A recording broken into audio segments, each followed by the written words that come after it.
What if the person you were destined to fall in love with lived on the other side of a mountain range you'd never cross?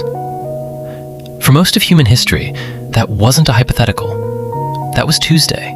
Because finding a partner 50,000 years ago wasn't like swiping through faces on a screen. There was no matchmaker, no village dance. Sometimes, no village at all.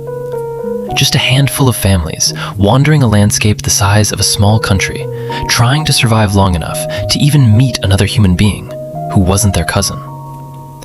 So how did it actually happen?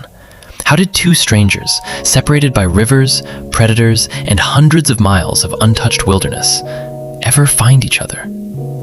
The answer is stranger, riskier, and more romantic than anything you'd expect. This is the Primal Logic, and today we're going back in time to answer one of the most overlooked questions in human history. How did ancient humans actually fall in love? Let's start with a number that should stop you in your tracks. Anthropologists estimate that early human bands were tiny, often just 20 to 50 people. Now imagine growing up in a group that small. Everyone your age is basically family. Your brain is basically saying, absolutely not, to nearly everyone around you. And that's not an accident. It's biology protecting you.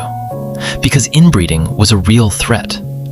A group that only mated within itself would eventually collapse under genetic disease. Nature needed a workaround, and it built one directly into human psychology. Scientists call it the Westermarck effect. Children raised closely together, even if they're not related, develop an almost automatic lack of sexual attraction toward each other later in life. It's why lifelong childhood friends rarely fall for each other, and why arranged, sibling-style upbringings in kibbutzim studies showed almost zero adult intermarriage. So if your own group was basically off-limits, where exactly were you supposed to look? This is where things get wild. Picture a Homo sapiens teenager 40,000 years ago. No phone, no language translator, no idea what's beyond the next valley. And yet, somehow, they needed to find someone from a completely different band. The forest wasn't just beautiful, it was terrifying. Every step outside familiar territory meant risking predators, rival groups, starvation, or simply getting lost forever. So why would anyone leave? Because evolution had a plan more powerful than fear. Genetic evidence from ancient DNA shows something remarkable. Early human groups practiced what scientists call exogamy. They deliberately sought partners from outside their immediate band, not randomly, strategically. Anthropologists studying hunter-gatherer societies, like the Ache in Paraguay or the San in the Kalahari, found strikingly similar patterns. Neighboring bands would occasionally meet, at seasonal gathering points, near rivers, during migrations of animals they both hunted. These meetings weren't accidents. They were, in a very real sense, the world's first dating events. Now here's where it gets even more surprising. You'd think humans just randomly bumped into each other and hoped for the best. But archaeological and genetic data suggest something far more organized. Trade networks stretching hundreds of kilometers have been found from the Ice Age. Seashells transported deep inland. Obsidian tools moved between distant regions. These weren't just economic exchanges. They were social bridges. Because trade meant contact. Contact meant trust. And trust created opportunity. Picture two bands meeting at a river crossing during salmon season. Both groups need the same resource. Tension is high, but curiosity is higher. Young members size each other up. Laughter breaks tension faster than words ever could. And somewhere in that firelight, in that nervous eye contact between two strangers who don't even speak the same dialect, the earliest version of a spark ignites. But here's where things get weird. Because attraction back then wasn't shaped by Instagram filters or red carpets. It was shaped by something far more primal. Survival value. Strength suggested you could hunt. Broad hips suggested safer childbirth. Symmetry in the face was subconsciously linked to genetic health. None of this was conscious calculation. It was biology whispering, quietly grading potential partners on their odds of helping you survive. It's almost like evolution accidentally left a dating algorithm running in your brain the entire time. And it worked. A little too well. Because these instincts didn't disappear. They're still running in you right now. That flutter in your chest when you meet someone attractive? That's 300,000 years of ancestral programming firing at once. But you'd think that's the end of the story.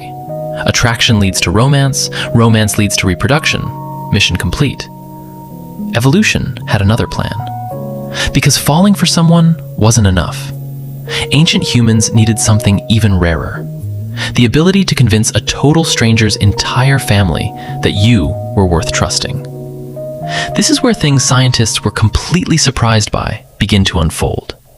Research into hunter-gatherer marriage customs reveals a pattern called bride service, where a man would spend months, sometimes years, living with and working for his partner's family before the relationship was fully accepted.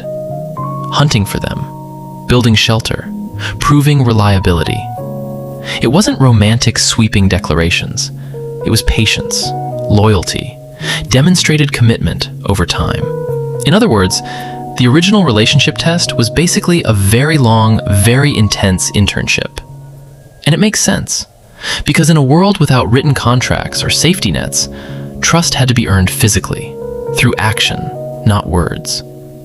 This slow burn bonding process might explain something deeply human even today. Our obsession with proving loyalty before fully committing. That instinct to want reassurance, consistency, effort. It's ancient. It's wired in. But love in the Stone Age wasn't just about individuals. It was about survival math. A partnership meant two people sharing the impossible burden of staying alive. Splitting labor, sharing warmth on freezing nights, protecting children together in a world where infant mortality could reach staggering numbers. Love, in its earliest form, wasn't just emotional. It was strategic partnership dressed up as passion. And yet, here's what almost nobody realizes. Inside that survival logic, real affection still bloomed. Ancient burial sites have been found with couples intentionally placed together, hands touching, centuries apart in age from burial customs elsewhere, suggesting emotional bonds that outlasted death itself. So somewhere between fear of predators, genetic instinct, tribal negotiation, and pure human vulnerability, love was born. Not from convenience, from necessity that slowly transformed into something deeper. And maybe that's the real twist in this story. The reason falling in love still feels terrifying and thrilling today is because for our ancestors, it literally was. Every relationship was a gamble against isolation, extinction, and the unknown. So the next time your heart races before a first date, or you feel nervous meeting someone new, just remember, you're not overreacting. You're echoing tens of thousands of years of human beings who risked everything, crossed unknown lands, and trusted total strangers just for the chance to not be alone. So here's a question worth sitting with. If love began as a survival strategy, does that make it any less real today? Or does it mean it was real from the very beginning?